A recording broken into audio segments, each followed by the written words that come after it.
భారతదేశంలో మావోయిస్టు పార్టీని అంతమొందించడానికి, పూర్తిగా నిర్మూలించడానికి 2026 మార్చి 31 డేట్ను ఎట్లా సెలెక్ట్ చేసుకున్నాడు కేంద్ర హోంమంత్రి అమిత్ షా. కేంద్ర హోంమంత్రి అమిత్ షా ఏదో ఒక డేట్, ఒక సంవత్సరం, ఏదో సంథింగ్ పెట్టుకోవడం వెనుక ఖచ్చితమైన ఒక స్ట్రాటజీ ఉంది. అంటే ఆయన 2024 ఇన్ కేస్ మిడిల్లో అనుకుంటాను బహుశా, ఇటువంటి డెడ్ లైన్ అనౌన్స్ చేయడానికి ముందే అసలు మొత్తంగా మావోయిస్ట్ పార్టీ కార్యకలాపాలకు సంబంధించిన ఒక రూట్ మ్యాప్, ఒక ఒక దాన్ని ఏమంటారు, ఒక పర్టికులర్గా చాలా డీటెయిల్డ్గా, అంటే వాళ్ళ బలం ఎంత, వాళ్ళ బలగం ఎంత, వాళ్ళకున్న ఆయుధ సంపత్తి ఎంత, వాళ్ళకున్న లీడర్షిప్ ఏమిటి, అండ్ మిగతా అంటే పర్టికులర్గా వాళ్ళది పీపుల్స్ లిబరేషన్ గెరిల్లా ఆర్మీకి సంబంధించిన బలగాలు ఎన్ని ఉన్నాయి, పిఎల్జీఏకి సంబంధించిన కంపెనీలు, బెటాలియన్లు, ప్లాటూన్స్, ఇవి ఎక్కడెక్కడ ఉన్నాయి, ఏ రకంగా పనిచేస్తున్నాయి, అండ్ వీటితో పాటుగా అంటే వాళ్ళు కేంద్ర ప్రభుత్వం పెట్టుకున్న టార్గెట్ ఏంటంటే, ఒకటి ముందుగా పార్టీ అగ్రనాయకత్వాన్ని టార్గెట్ చేయడం.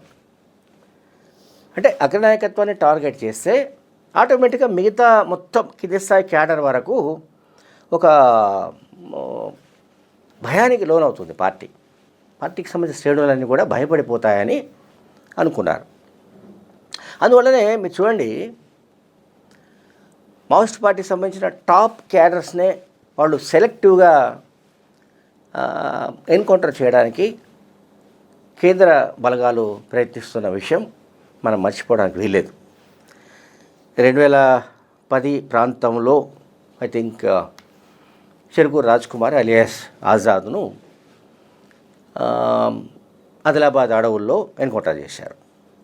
ఆయన అప్పటికి కేంద్ర కమిటీ అధికార ప్రతినిధిగా ఉన్నాడు, ఆ పార్టీలో సీనియర్ నాయకుడు. అంతకుముందు అరౌండ్ 1999 చివరిలో, ఐ థింక్ డిసెంబర్ 2 అనుకుంటా, ఆ రోజు బెంగళూరులో దొరికినట్టుగా చెప్తున్న ఆ పార్టీ కేంద్ర కమిటీ సభ్యులు నల్లాదిరెడ్డి, సంతోష్ రెడ్డి, శీలం నరేష్, ఈ ముగ్గురిని పట్టుకొచ్చి ఉమ్మడి కరీంనగర్ జిల్లాలోని కొయ్యూరు ప్రాంతంలో ఉన్న అడవుల్లో ఎన్కౌంటర్ చేశారని అప్పట్లో ఉన్న ఒక ప్రచారం. అంటే నల్లాదిరెడ్డి ఒక యాంగిల్, అంటే నేను టాప్ క్యాడర్కి సంబంధించి చెప్తున్నాను. ఆ తర్వాత చెరుకూరు రాజ్ కుమార్, ఇట్లా వరుసగా ఆ పార్టీ అగ్రనాయకులను టార్గెట్ చేస్తూ కేంద్ర బలగాలు ప్రయత్నిస్తున్నాయి. ఇందులో భాగంగానే మనము బసవరాజ్ ఇష్యూ చూడాలి. 2025 మే 21న ఆయన ఛత్తీస్గఢ్లోని దాన్ని ఏమంటాం నేషనల్ పార్క్ ప్రాంతంలోని దట్టమైన అడవుల్లో ఆయన ఎన్కౌంటర్కి గురయ్యాడు. ఆయనతో పాటు ఇంకొక 26 మంది చనిపోయారు.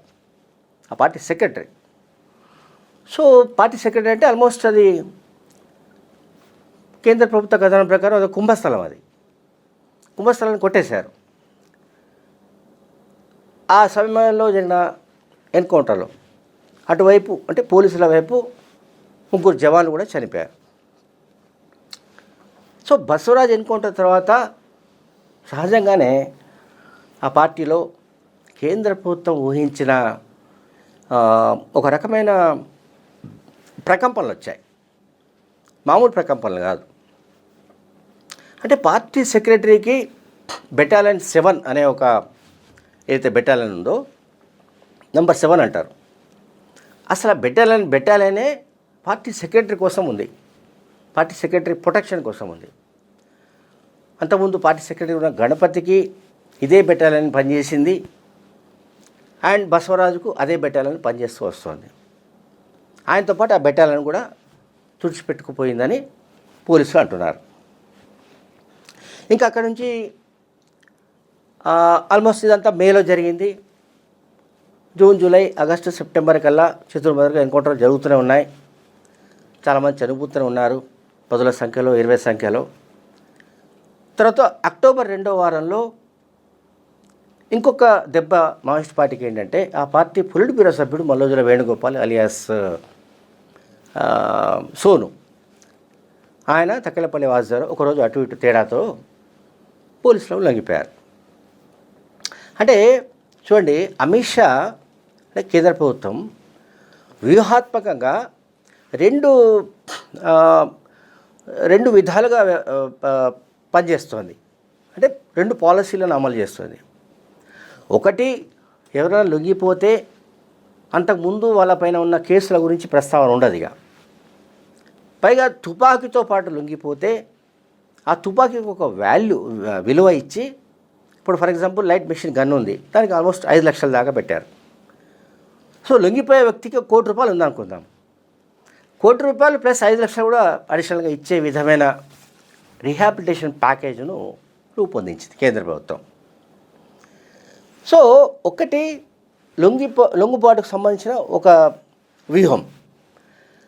మరొక వ్యూహం ఏంటంటే, ఒకవేళ లొంగిపోకపోతే ఏదో ఒక చోట కంటబడిన వాళ్ళకు వీళ్ళకి మధ్యలో ఘర్షణ జరిగిన ఎన్కౌంటర్లు తథ్యం.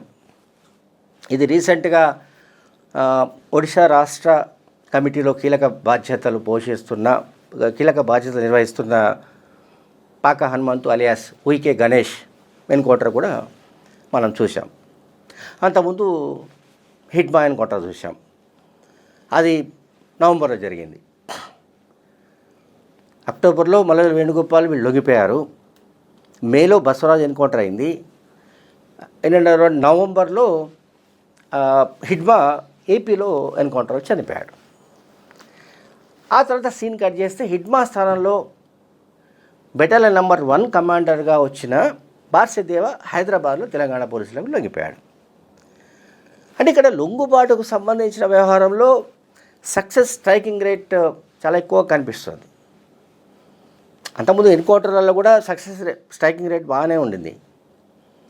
అయితే ఇప్పుడు నేను చెప్పదలుచుకున్న విషయం ఏంటంటే, దిగ్భ్రాంతికరమైన ఏంటంటే, ఒకటి అంటే కేంద్ర ప్రభుత్వం అసలు మొత్తంగా మావోయిస్టు పార్టీ నిర్మూలించడానికి ఎందుకు పూనుకున్నది అంటే, ఒకటి జనతన సర్కార్ పేరిట దక్షిణ బస్తర్లో, అబూజ్బడ్ ప్రాంతాల్లో ఆల్మోస్ట్ ఒక ప్యారలల్ ప్రభుత్వాన్ని నిర్వహించడం, ఇది కేంద్ర ప్రభుత్వానికి నచ్చలేదు.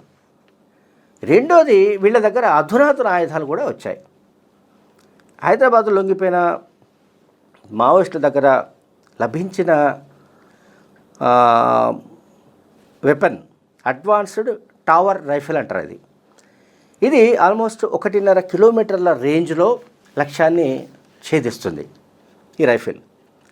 అండ్ హెలికాప్టర్ను సైతం పేల్చగలిగిన బుల్లెట్స్ కూడా వీళ్ళు సమకూర్చుకున్నారు, ఎవరు మావోయిస్టులు.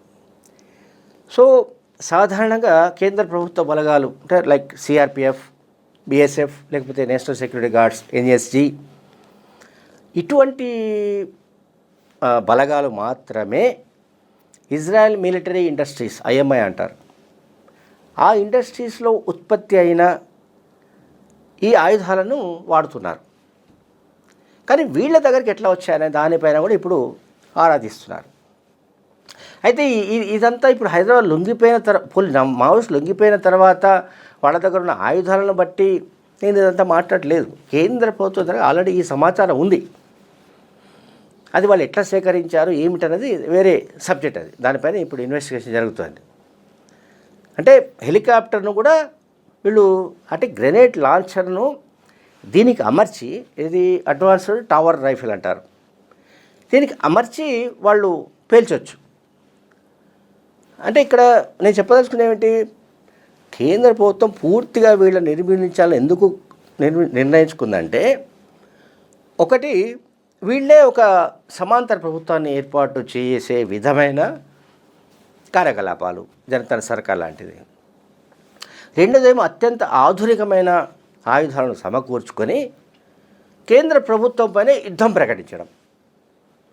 సో దీనివల్ల కేంద్ర ప్రభుత్వం చాలా సీరియస్గా తీసుకొని దీన్ని సరే ఛత్తీస్గఢ్లో ఖనిజాలు వనరులు లేకపోతే ఇవి ఇండస్ట్రీస్ అదాని అంబానీ అదంతా వేరే సబ్జెక్ట్ అది.